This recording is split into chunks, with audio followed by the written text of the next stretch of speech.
The Chicago Gauntlet. Air in the sprawling Chicago Convention Center was thick with humidity, ambition, and a volatile cocktail of anticipation and dread. It was a stage designed for history, a cavernous hall draped in the red, white, and blue of the American flag. But the atmosphere felt less like a celebration of democracy and more like the gladiatorial pits of ancient Rome. Thousands of eyes were fixed on the podium, cameras flashed like strobes of lightning, and the low hum of 1,000 whispered conversations created. First to the podium was the former president, the Chovalis Th, a man whose calm demeanor and intellectual gravitas had defined a generation. Barack Obama strode out to a standing ovation that seemed to shake the very foundations of the building. He was the picture of serene confidence, a broad smile on his face as he waved to the crowd, his suit immaculate, his posture relaxed. He looked like a man who had just finished a round of golf, not a man about to enter a verbal cage match. Then the lights dimmed slightly, and a different kind of energy surged through the room. A guttural roar, mixed with thunderous boos, erupted as the Pintalis Th President Donald J. Trump emerged from the wings. He walked with a heavy, deliberate gait, his face a mask of pugnacious defiance, his signature red tie swinging like a pendulum of power. He didn't wave with the same easy grace. He pumped his fist, a fighter entering the ring, acknowledging his supporters in the crowd with a jutting chin and a nod. Moderator, a seasoned journalist known for his steel spine, tried to steer the conversation toward policy. He spoke of the economy, of foreign affairs. Obama responded with thoughtful, measured responses, weaving intricate arguments that acknowledged complexity. Trump, however, was having none of it. He interrupted, bulldozed, and dismissed the moderator's questions with a wave of his hand. "This is all boring," Trump boomed, his voice echoing through the hall. "We're talking about trade deals when—" Gasp! The air crackled. Obama's smile flickered, just for a microsecond, but it was a flicker that was captured by 100 lenses. He knew it. The gauntlet had been thrown, the gloves were off, and the battlefield, the city of Chicago, Obama's political birthplace, was about to become the scene of a massacre. Trump didn't give Obama a chance to respond. He was on a roll, feeling the energy of his most ardent supporters in the crowd, ignoring the deafening boos from the other side. He reached in. "Is your birth certificate?" Trump demanded, his voice rising to a crescendo. "Not the one you released later, the real one, the one that proves you were actually born in this country. Because I've seen things, Barack. I've seen documents that people don't want you to see. People who were loyal to this country came to me and they told me things. They showed me things." He leaned back in his chair, a smug, victorious smirk on his face, as if he had just delivered a knockout punch. The hall. He was standing now, pacing in front of his chair, his face flushed with a mixture of anger and exhilaration. The words were flowing like a torrent, unscripted, unfiltered, a stream of consciousness designed to dismantle his opponent. "You are the one who is disloyal, Barack. You are the one who divided this country. You took a nation that was united after 9/11 and you tore it apart. You're a divider, not a uniter. You're a pretender, not a president. You're a fake. A total and complete." Stood up slowly, deliberately. The screaming crowd didn't quiet down, but there was a shift in the energy. The attention was drawn to Obama. He walked over to the side of the stage where a podium stood and he leaned on it, his body language suggesting he was getting comfortable. He didn't look at Trump. He looked out at the vast, divided crowd. He waited. He let the silence build. The roar began to die down. The chants faded. People were desperate to hear what he had to say. Finally, he spoke. He stepped away from the podium and started walking toward Trump, his footsteps echoing in the silent hall. He stopped just a few feet from him, looking down at the man in the chair. "It's about loyalty," Obama continued, his voice now ringing with a quiet, potent fury. "Keep talking about loyalty. Be loyal to Trump, be loyal to the MAGA movement. But what you're really talking about isn't loyalty to a country, or to a constitution, or to an ideal." He leaned in, his voice dropping to a barely audible, dangerous whisper. "You're talking about loyalty to a man, to you. You want everyone to bend the knee. You want everyone to swear fealty to a king. And anyone who doesn't, anyone who shows loyalty to the truth, to the country, to the Constitution, you." Obama let the dramatic silence hang for a full 10 seconds. He was a master of pacing, a maestro of the dramatic pause. Then he began to speak, his voice a low, grave whisper that demanded absolute silence. It was the voice of a professor giving a lecture that would determine the fate of the world. "The secret, Donald, is this. True loyalty is not about blind obedience. It is about honor. It is about integrity. It is about serving a cause greater than yourself. And you, sir, have shown me." He looked directly at Trump, his gaze piercing, unwavering. "Your father was an immigrant. My father was an immigrant.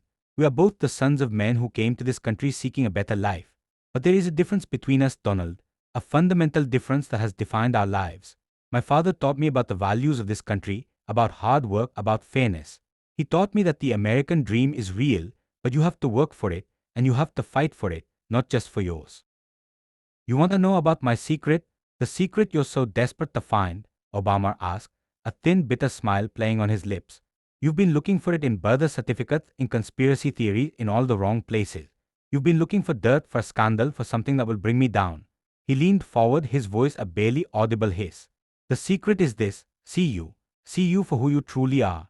I see the insecurity, the desperate need for validation. Trump's face went from red to a blotchy, mottled purple. His eyes bulged. He had been attacked before, called names, mocked, ridiculed. But no one had ever spoken to him like this, with such calm, clinical, devastating condescension. He felt small. He felt exposed. The shocking secret wasn't a secret about Obama. It was a secret about him. And the fact that Obama had revealed it so calmly, so publicly, made it infinitely worse. He jumped to his feet, his chair scraping loudly again. Crowd was now eerily quiet. The intensity of the moment had transcended politics. It was raw, human, and deeply uncomfortable. Trump's supporters, who had been cheering moments before, were now watching with a mixture of anger and confusion. Their champion, the man who was supposed to be the ultimate fighter, was being systematically dismantled by a man who wasn't even sweating. Trump looked around the hall, looking for a lifeline, looking for someone to interrupt, to save him. But there was no one. He walked back to his chair and finally sat down, crossing his legs, his posture relaxed and confident. He looked at Trump, who was still standing, breathing heavily, his fists clenched at his sides. Sit down, Donald, Obama said, his voice soft but firm. You're making a scene. The crowd erupted. Half of them were laughing, the other half were booing, but the momentum had shifted irrevocably. Trump looked lost. He looked like a bull who had charged at a matador and missed, stumbling into the dust. Trump scoffed. Your record is a disaster. You destroyed the economy, you destroyed the military, you destroyed our standing in the world. Obama raised an eyebrow.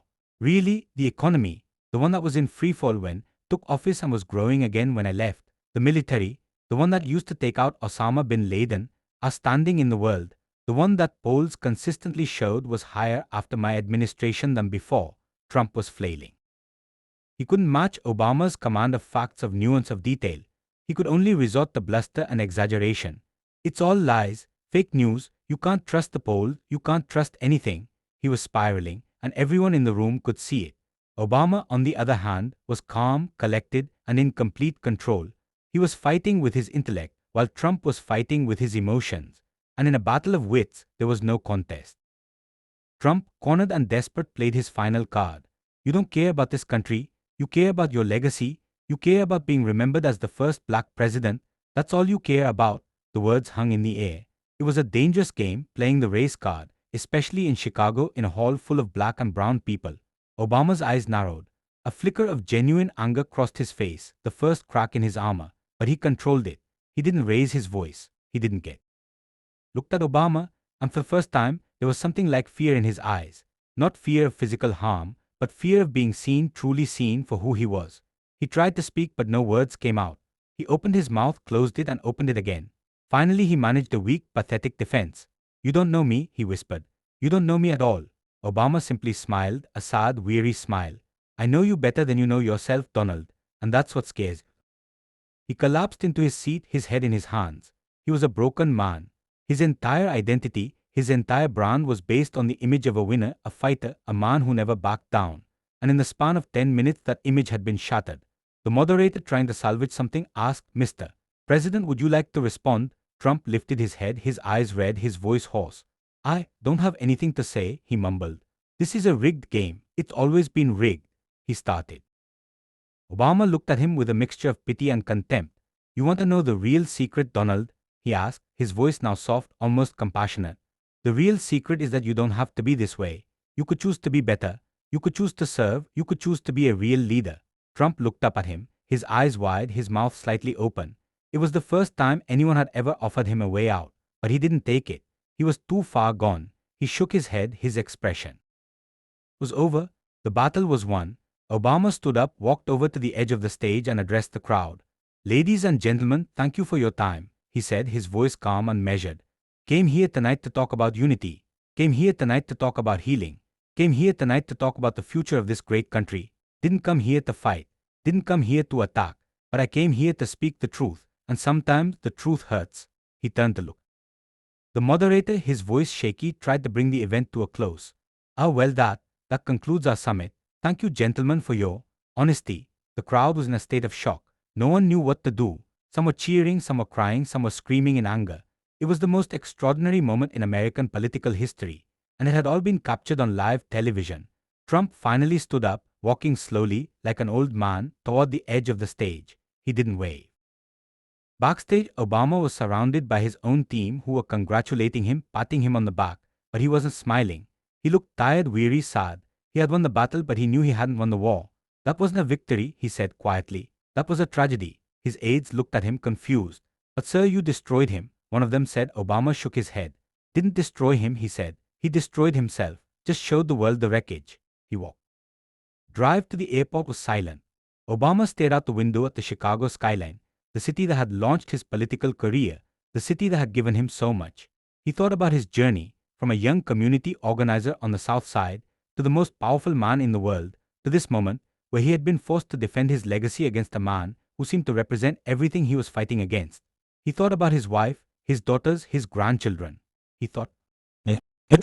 Meanwhile, Trump was alone in his hotel suite, staring at the television, watching the news coverage. He saw his own face, contorted with rage, projected on the screen.